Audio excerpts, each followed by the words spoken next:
Good evening, and welcome back to 30 at 6 on Cecil TV.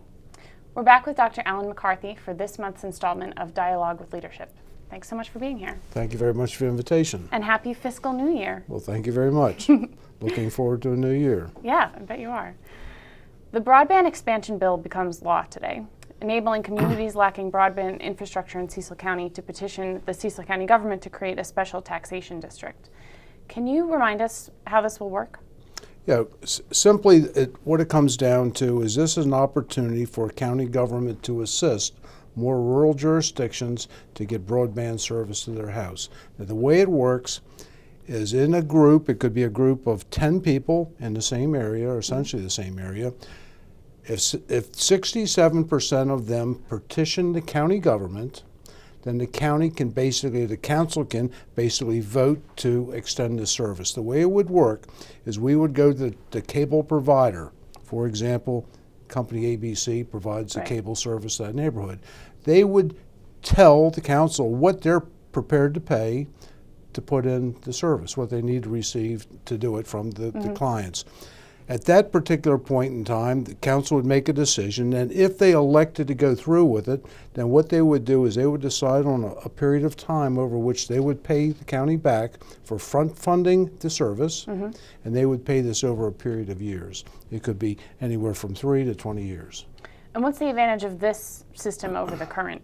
The current system is the cable providers, the businesses, will not provide the internet service if they cannot get a return on their capital within a specified period of time according to whatever their business plan is. It might be 3 years, it might be 7. But if they cannot return their capital contributions in that period of time, they choose not to provide that service.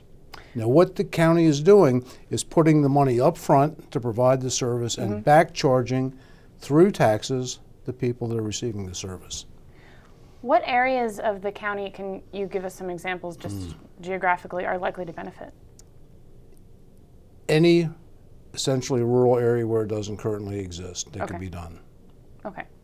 I mean, there's many of them. I think we've identified well over 100 areas, which it could be, and more than likely they'll be taken down with the highest number of homes per linear mile. Now, these things are calculated by dollars per mile for the cost. So wherever they can get their biggest bang for the buck and the most people willing to participate, it'll be done. Now, one thing that you need to consider, if you bring broadband service to your house, it'll probably increase the value of your home because so many people nowadays work from their homes and can only do it if they have that service. Right.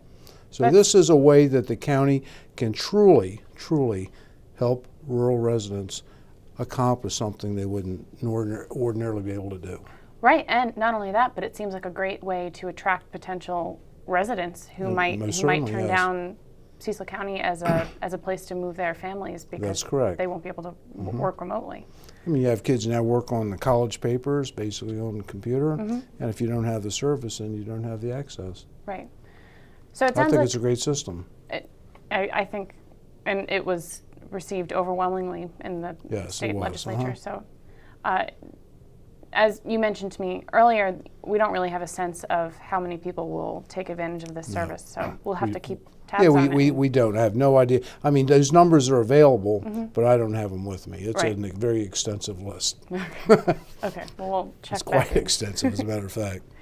Switching gears, the Cecil County Department of Emergency Services officially went live on the new Maryland First Responder system last week, and I know the county finalized their agreement with Motorola last October to purchase 1,300 new radios that allow the county to operate seamlessly with the statewide first responder system. So how's it going so far?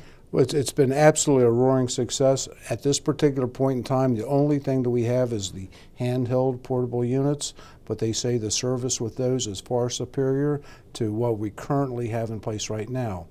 As we move forward with the installation of this, we'll put in mobile units into the automobiles of the police, of emergency services. We'll also put in base stations at the volunteer fire companies as well as the police dispatch areas.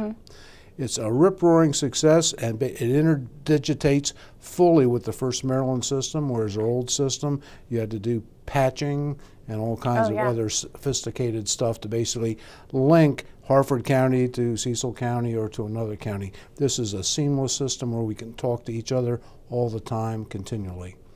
There will be other advantages to it too, is that it will have a GPS component. So basically, if you wanted to know where a particular fireman was at a particular point in time, you could locate him within a building. Oh, that's great. It is great. And they'll basically put bidirectional broadcasting antennas out on concrete masonry structures to basically increase the penetration of this system. Everybody's really excited about it. It's been an overwhelming success. It's expensive. The state's put up about $2.4 million, and the county has put up a little bit over, I guess, $10.7 million. But it's something that we really need, and it'll enhance our service to the citizens of Cecil County immensely. Right. I know there have been some issues with dead spots around the Yes. county. So does this system address those? We've addressed all of those, and there's no dead spots to their knowledge at all. And we've spent weeks testing it. Excellent. One of the dead spots was in Port Deposit, but apparently there's nothing there either. Well, that is very exciting. That is good. Congratulations. Well, thank you. I was very happy to get that legislation passed and the system purchased. As you know, the 2020 presidential campaign is well underway. I'm not going to ask you about that, but I can't help but start thinking about the upcoming elections here in Cecil County. Are you aware of any primary challengers? At this particular point in time, I'm the only one who's basically registered as a candidate for the county executive position in Cecil County. I know of no Democrats, nor do I know of any Republicans that have intentions of running. And is it pretty early still, or do you think that there's Well, plenty of it's still opportunity for very someone early. to- The primary election, I think, will take place the 25th of April. Don't hold me to the exact date, but I know it's towards the end of April, and the deadline for filing is the end of February. Right. you've So got many plenty of things time. could happen between now and then. Right. Have you thought about your vision for your second term? Yes, I have. Well, I'm all ears. All ears. The vision is essentially the same as I had before. Number one, we want to stay the course that we're currently on. It's worked well. Fiscal responsibility, having a balanced budget, pay for our expenses as we create those expenses. The other thing I'd like to do is continue our economic development. We've done very, very well. We've brought in many new businesses. Hopefully we'll increase the tax revenue, and that's already started to happen. With that money, we can continue to develop more businesses, better businesses, hopefully create more jobs, better jobs for the residents of Cecil County. This will broaden and diversify our tax base. It'll lead to greater opportunities. After we do that, I'll continue to develop the infrastructure, which we started this past year. We'll try to upgrade. I'd like to see more people connected to our wastewater facilities to reduce the overall expense of operating those. We certainly have an abundance of extra capacity. I also basically want to focus on improving the quality of life. Now, this past year we opened the Gilpin Manor Elementary School. That's the first new elementary school in Cecil County in over 30 years. We purchased ground for a Chesapeake City School. Right. We'll start that probably sometime either this year or next year. You got the new library. New libraries coming. We have we've put athletic or synthetic turf fields at all the high schools, or 3 of them so far. I want to continue to do that. These things have paid great dividends, and they're well received by the general population. I will continue to work hand in hand with the state of Maryland to see if we cannot make a bigger dent in this opioid epidemic that we're experiencing. This is a dreaded disease, and unfortunately it's still expanding. Well, I think